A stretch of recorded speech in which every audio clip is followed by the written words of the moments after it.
बिस्मिल्लाहिर्रहमानिर्रहीम। अस्सलाम वालेकुम, hello everyone, I hope you all are doing well. आज जो पोएम हम डिस्कस करने जा रहे हैं that's from American literature, fire and ice by Robert Frost. बहुत ही इंटरेस्टिंग पोएम है। इस पोएम में हम की पॉइंट्स, पोएम ट्रांसलेशन, थीम्स और सिंबलिज्म को डिस्कस करेंगे। सो टाइम वेस्ट के बगैर let's get started. Fire and ice is a concise and thought provoking poem by Robert Frost. ये बहुत ही छोटा पोएम है रॉबर्ट फ्रॉस्ट का। फर्स्ट पब्लिश्ड इन 1920 में पब्लिश हुआ। It explore the destructive potential of two element forces, fire and ice and the various. तो इसमें ये दो फोर्सेस, ये दो चीज़ें यूज़ हुई है, फायर एंड आइस। ये जब हम इस एक्सप्लेनेशन देखेंगे तब आपको बेहतर समझ आएगी। And the various interpretations and consequences associated with them. अब जब कुछ आप लिखते हो, कोई भी राइटर जब कुछ लिखता है तो उसको डिफरेंट वे में इंटरप्रेट किया जाता है। सेम इस पोएम को भी डिफरेंट वे में इंटरप्रेट किया गया है। डिफरेंट लोग जो है डिफरेंट इंटरप्रिटेशंस देते हैं। Introduction of the theme. The poem opens with a question about the end of the world, suggesting a contemplation of destruction and human nature's role in it. तो इसमें इंसान जो है, इंसान के बारे में बताया गया है और कि किस तरह वो जो है नेचर को डिस्ट्रॉय कर रहा है। Fire, the first stanza focuses on fire as a symbol of desire.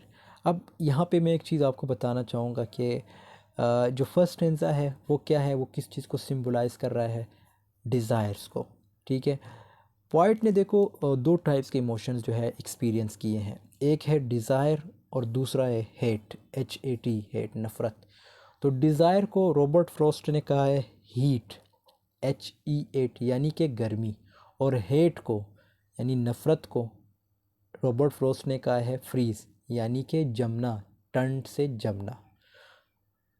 जैसे यहाँ पे इन्होंने फायर को जो सिंबलाइज़ किया है same to same desires, passion and intense के साथ। It represents the destructive power of human appetites and impulses, emphasizing how excessive passion can consume and destroy. Obviously जो फायर होती है वो क्या होती है, डिस्ट्रक्शन होती है। ठीक है, ये आपके किस्म के डिज़ायर्स भी होते हैं। ठीक है, इसी तरह लास्ट में क्या होता है कि आप जो है कोई ना कोई डिस्ट्रक्शन जो है अकर होती है लास्ट में। Ice. The second stanza introduces ice as an alternative symbol of destruction. Ice represents coldness, indifference, and the absence of emotion. Same to same जो आइस है उसको भी डिस्ट्रक्शन के साथ ही कंपेयर से अब सिम्बलाइज किया गया है। और आइस रिप्रेजेंट्स कोल्डनेस, इनडिफरेंस। ठीक है, और इसी तरह जो आपके जो इमोशंस हैं जब वो एब्सेंस रहते हैं, उस जब वो मौजूद नहीं होते, it signifies a kind of emotional and spiritual stagnation और lack of warmth and connection. तो जब आपके अंदर इमोशंस नहीं होंगे, so if you are emotionless nobody will value you. The same, चाहे आइस हो या यहाँ पे जो इन्होंने मेंशन किया था फायर, दोनों जो है ज़रूरी हैं। ठीक है, duality and choices. The poem presents fire and ice as contrasting elements and explores the duality between them. Frost suggests that these two forces, passion and indifference, मैंने वजह से आपको बताया कि जो पोइट है उसने दो टाइप्स के इमोशन जो है एक्सपीरियंस, ये सेम टू सेम उसी से रिलेटेड है। ठीक है, एक जो है जो पोइट ने एक्सपीरियंस किया है डिज़ायर, और दूसरा जो है हेट। तो डिज़ायर्स को रॉबर्ट फ्रॉस्ट ने कहा है हीट, यानी कि गर्मी, और हेट को कहा है फ्रीज, यानी कि जमना, ठंड से जमना। फिर ह्यूमन नेचर की बात की गई है। Through the symbols of fire and ice Frost raises question about the nature of humanity. इंसान के नेचर के बारे में उसने क्वेश्चन रेज किया है। The poem reflects on the destructive tendencies inherent in human beings and the various ways in which these tendencies can manifest. Personal and universal interpretation.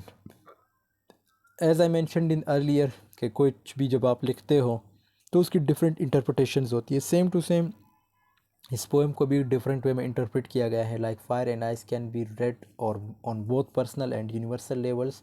इसको आप यूनिवर्सल और पर्सनल लेवल दोनों तर्ज पे जो है इसको पढ़ सकते हैं।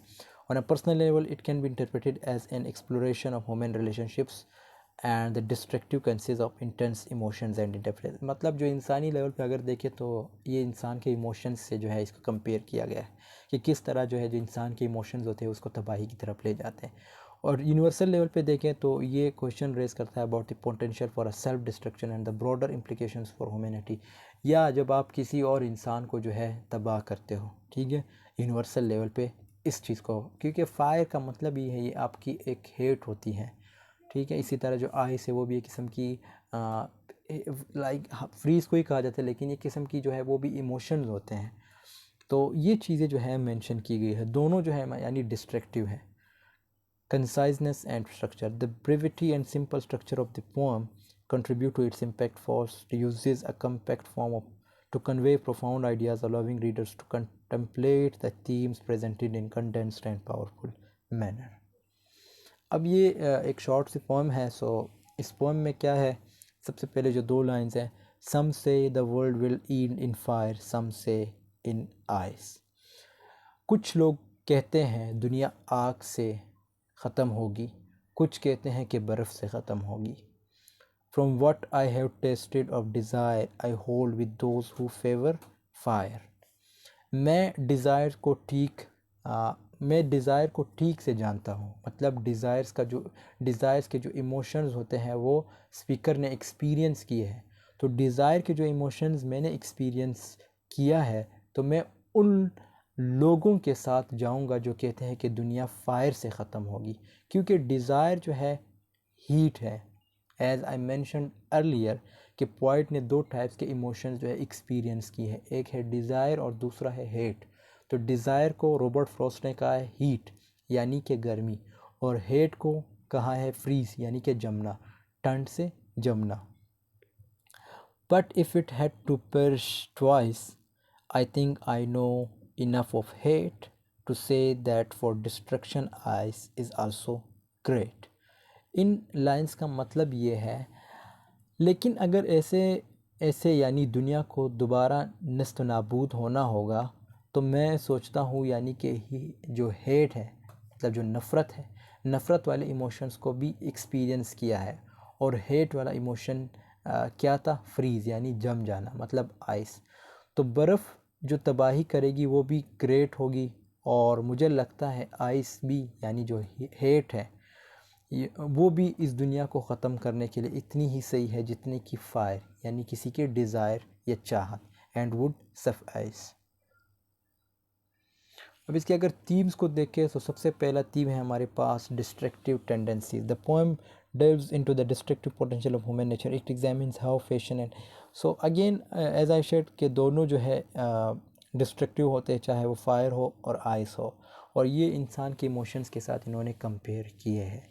फिर relationship, human relationships, the poem touches on the destructive consequences of intense emotions within the human relationship. It explores the dangers of unchecked desires, fiery passions and emotional extremes. हमारे जो इमोशंस होते हैं वो ऑब्वियसली डिफरेंट होते हैं। कुछ हमारे जो इमोशंस होते हैं बड़े डिस्ट्रक्टिव टाइप होते हैं। तो पॉइंट कहता है कि जो ह्यूमन रिलेशनशिप है यानी जो इमोशंस के साथ उसकी जो रिलेशनशिप है, उसको चाहिए कि पहले चेक करे कि जो मेरे इमोशंस है वो डिस्ट्रक्टिव तो नहीं है, मेरे जो इमोशंस है वो किसी को फ़ायदा दे सकते हैं या मुझे फ़ायदा दे सकते हैं। तो ये चीज़ पॉइंट कहता है कि आप लोगों ने चेक करनी है। Indifference and apathy. Indifference and apathy are symbolized by the element of ice in the poem. Proust examines the chilling effects of emotional detachment and coldness, emphasizing how a lack of patience, empathy, or engagement can also contribute to destruction. The theme of emotional stagnation and its consequences is explored through the symbol of ice. इसमें again जो है point like indifference और apathy show करता है कि किस तरह जो है जो लेक ऑफ पेशन है या जो एम्पैथी है या जो इंगेजमेंट है वो भी आपको डिस्ट्रैक्शन की तरफ ले जाती है। मतलब आपका जो है जो पेशन है वो स्ट्रॉन्गर होना चाहिए, कम नहीं होना चाहिए। इसी तरह जो एम्पैथी है, इसी तरह जब आप किसी के साथ अपने आप को इंगेज करते हो तो ये भी एक किस्म का आप अपने आप को डिस्ट्रक्शन यानी डिस्ट्रक्टिव वे की तरफ ले जा रहे हो। Nature's indifference. Proust suggests that nature itself is indifferent to the destruction caused by fire and ice. The poem raises questions about the broader relationship between human experience and the natural world, hinting at the idea that nature will endure regardless of human actions or emotions. अब यहाँ पे nature के बारे में बताया गया है कि नेचर भी जो है वो इंडिफरेंट मतलब मुख्तलिफ है इनसे, ये जो क्या कहते हैं इंसान से, मतलब उसे भी जो है डिस्ट्रॉय किया जाता है। किस चीज़ के थ्रू, फायर के थ्रू या आइस जैसे बर्फ़ होती है या कोई फायर जो आग वगैरह होती है, वो भी नेचर भी उससे भी डिस्ट्रॉय होता है, ठीक है। इसी तरह अब अगर इसको हम डीप में देखें तो फायर और आइस को जो है ये इंसान की इमोशन से भी कंपेयर किया गया है कि इंसान के जो इमोशंस है वो भी किसी ना किसी तरह उसे तबाही की तरफ ले जाते हैं। सेम टू सेम जो फायर एंड आइस है वो नेचर के लिए भी ख़तरा होता है। यूनिवर्सल एंड पर्सनल इंटरप्रटेशंस, इस पोएम के जो है लाइक डिफरेंट इंटरप्रटेशंस की गई है।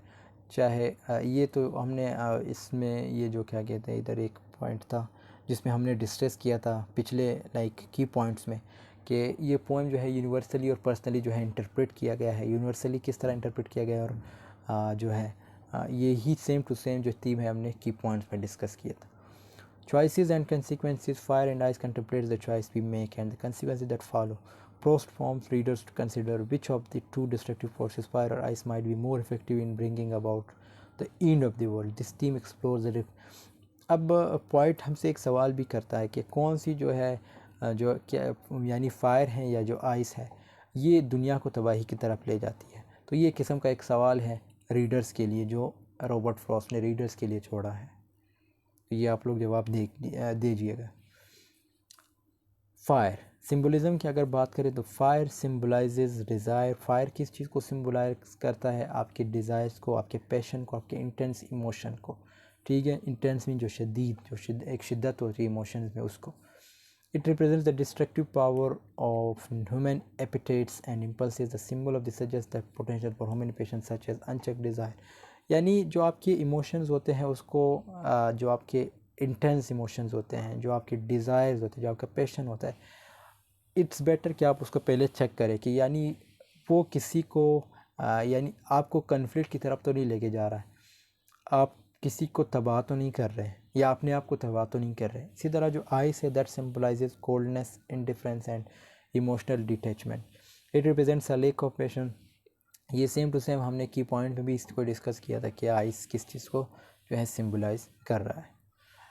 डिस्ट्रक्शन, ये जो है न्यू सिंबलिज्म है, इसको जो है न्यू वे में सिंबलाइज किया गया है। The symbols of fire and ice are associated with destruction. They represent contrasting forces through which destruction can occur. Fire symbolizes the destructive power of uncontrolled emotions. Fire जो है जो आपके uncontrolled emotions है, मतलब ये एक किस्म की जो है तबाही है, और इंटेंस डिज़ायर जो आपके होते हैं। और इसी तरह जो आइस है वो डिस्ट्रक्टिव कंसिक्वेंसेस होते हैं ऑफ इमोशनल डिटैचमेंट एंड एपिथी। जो आपकी एक अटैचमेंट होती है या डिटैच जो होते हैं, जो आप इमोशनली डिटैच होते हैं किसी के साथ, तो उसके जो नताइज होते हैं उसको किस चीज़ के साथ सिंबलाइज किया गया है? आइस के साथ। और जो फायर है उसको ऑब्वियसली आपके डिस्ट्रक्शन यानी जो आपके अनकंट्रोल्ड इमोशंस हैं, जो इंटेंस डिज़ायर्स है, उसके साथ कंपेयर किया, और दोनों ऑब्वियसली तबाही की तरफ आपको लेके जाते हैं। Human nature. The symbols of fire and ice reflects aspects of human nature. Fire represents the passionate, impulsive and sometimes destructive tendencies inherent in human beings. इसी तरह जो इंसान नेचर है वो भी इसी तरह है कि मतलब फायर की तरह है, ठीक है। वो भी कभी कभी कभार जो है, कभी कभार जो इंसान है उसको डिस्ट्रक्शन की तरफ लेके चलता है, ठीक है। उसके जो टेंडेंसीज होते हैं या जो कंसिक्वेंसेस होते हैं वो डिस्ट्रक्शन ही होती है। Ice represents emotional detachment. Again वही चीज़ें जो है बार बार रिपीट हो रही है, ये वहाँ पे जैसे इमोशनल डिटैचमेंट, ठीक है। Desire and apathy, the symbols of fire and ice also represent extremes of human emotions. Fire symbolizes the intensity of desire and passion, whereas ice represents emotional apathy and indifference. So ये भी ये जो theme है, sorry ये जो symbolism है, ये हमने इसके की पॉइंट्स में डिस्कस किया था। आई होप आपको उधर से समझ आई होगी। The poem highlights the destructive potential of both extremes, suggesting that unchecked. ये पॉइंट अगेन मेंशन है कि अपने डिज़ायर जो होते हैं, जो इमोशंस होते हैं, उसको चेक करना ज़रूरी है।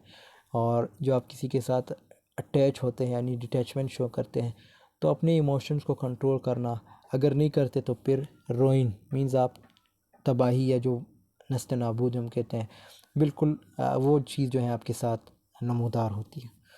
End of the world. The poem's contemplation of the end of the world serves as a symbolic representation of destruction.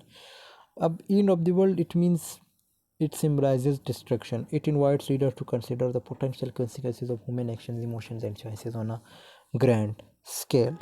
So again इंसान के बारे में है कि एक तो इंसान जो है, जब end of the world use होगा, so it means everything will be destroyed. So poet हमें ये भी सजेस्ट करता है, ये भी जो रीडर्स हैं उनको इनवाइट करता है कि अपने जो इमोशंस है, जो एक्शंस है, जो चॉइसेस है, उन पे थोड़ा बहुत आपका कंट्रोल होना चाहिए और उनके बारे में आपको पता होना चाहिए कि जो इमोशंस है या जो एक्शंस आप ले रहे हैं या जो इमोशंस आपके हैं या जो चॉइसेस आप रख रहे हैं, उससे जो है किसी को नुकसान तो नहीं होगा या आपको ख़ुद तो नुकसान तो नहीं होगा। तो ये चीज़ जो है ज़रूरी है, मतलब कोई आपको कोई डिस्ट्रक्शन की तरफ तो नहीं लेके जा रही। सो यहाँ पे दोस्तों हमारी वीडियो की एंडिंग होती है। आई होप आपको ये वीडियो पसंद आई होगी। वीडियो पसंद आई है तो ज़रूर लाइक कमेंट शेयर कीजिएगा। मिलते हैं नेक्स्ट वीडियो में, तब तक के लिए अल्लाह हाफ़िज़, टेक केयर ऑफ़ योरसेल्फ।